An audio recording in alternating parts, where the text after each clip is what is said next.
Selamat pagi, saya Goro Keita. Hari ini pasar Indonesia menutup hijau tipis, namun ada ancaman besar di balik kenaikan itu. IHSG naik 0,37% ke 6.525,69, didorong aliran modal asing yang kembali mencari safe haven di tengah gejolak AI global. Sementara itu, Bitcoin melonjak mendekati $80.000, memicu likuidasi short $220 juta dalam 24 jam. Di sisi teknologi, DeepSeek dari Cina memicu road infrastruktur AI, Nvidia anjlok 16%, dan Broadcom menghadapi tekanan kredit akibat hutang masif. Kita akan mengurai semua dinamika ini dengan tajam, objektif, dan tanpa saran beli jual. Perubahan mendadak terjadi di sini. Mari kita mulai dari makro domestik. IHSG menguat 24,1 poin ke 6.525,69, dengan volume perdagangan 378.029.000 lot. Kenaikan ini terjadi di tengah pelemahan dolar AS setelah data inflasi AS menunjukkan tanda-tanda pendinginan, yang mendorong investor asing kembali ke ekuitas pasar emerging. Namun, pergerakan masih relatif dangkal, indeks belum menembus resistensi psikologis 6.600. Kita perlu memantau apakah momentum ini berkelanjutan atau hanya koreksi teknis sebelum kebijakan BI meeting bulan depan. Data di lapangan menunjukkan hal berbeda.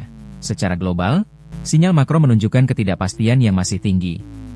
Emas turun 1,4%, perak anjlok 2,5%, menandakan investor mengurangi hedging inflation. Minyak mentah juga melorot setelah rencana sanksi Iran oleh BSEN menurunkan premi risiko geopolitik. Imbal hasil treasury AS turun, mengurangi tekanan pada valuasi ekuitas teknologi. Namun, laporan Financial Times menyebut intervensi pasar treasury hanya plaster, tidak menyelesaikan ketidakseimbangan struktural. Kombinasi ini menciptakan lingkungan risk-on selektif. Modal mengalir ke aset berisiko tinggi seperti kripto, namun tetap waspada pada kebijakan Fed. Kenyataannya jauh lebih mengejutkan.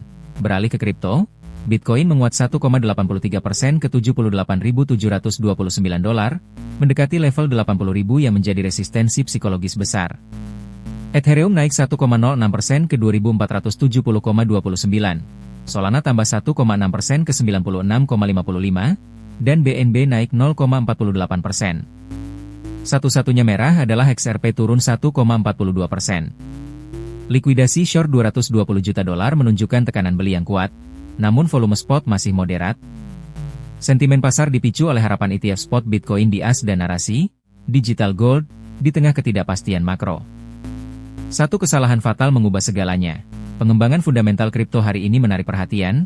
Coinbase meluncurkan tokenized stocks di base 2 dengan feed harga Chainlink, memungkinkan perdagangan saham AS seperti Apple dan Tesla on-chain.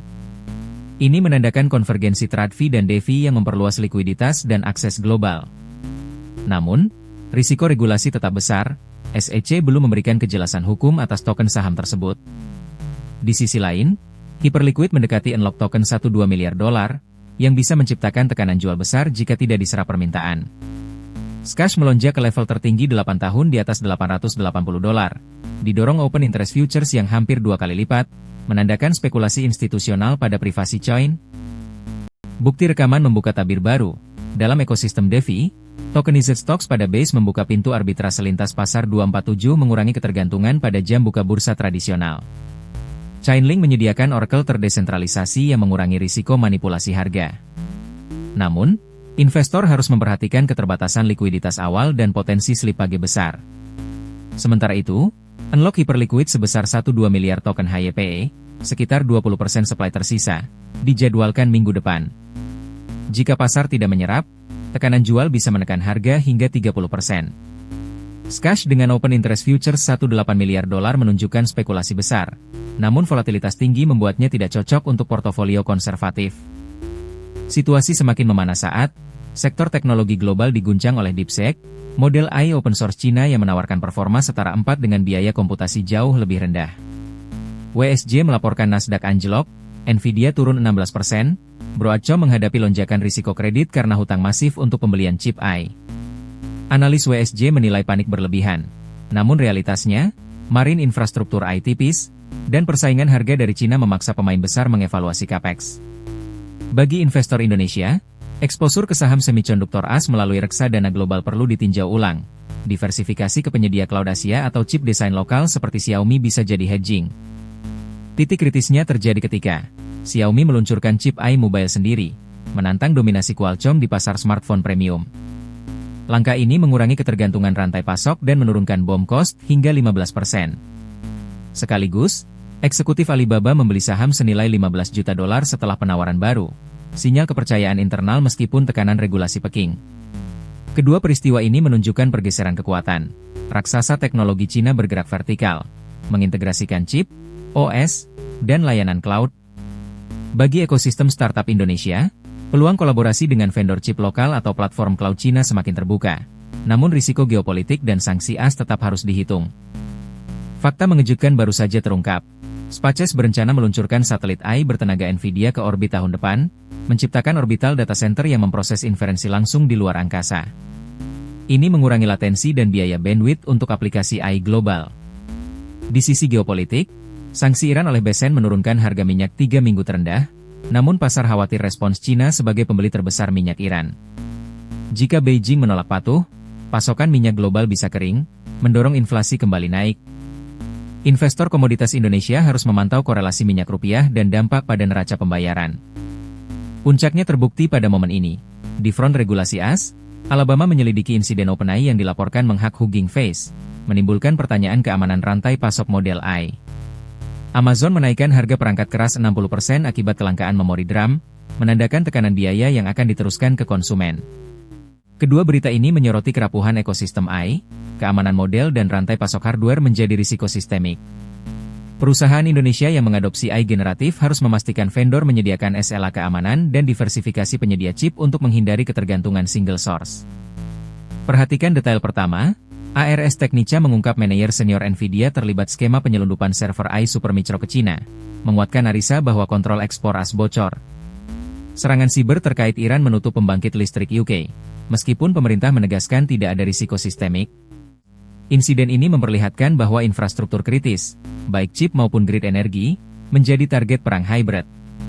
Bagi Indonesia, perlindungan infrastruktur digital dan listrik harus diprioritaskan dalam kebijakan keamanan siber nasional, termasuk adoptasi standar Zero Trust dan cadangan offline untuk sistem vital. Perubahan mendadak terjadi di sini. GitHub Radar hari ini menyoroti 3 proyek yang mencerminkan tren pengembangan modern.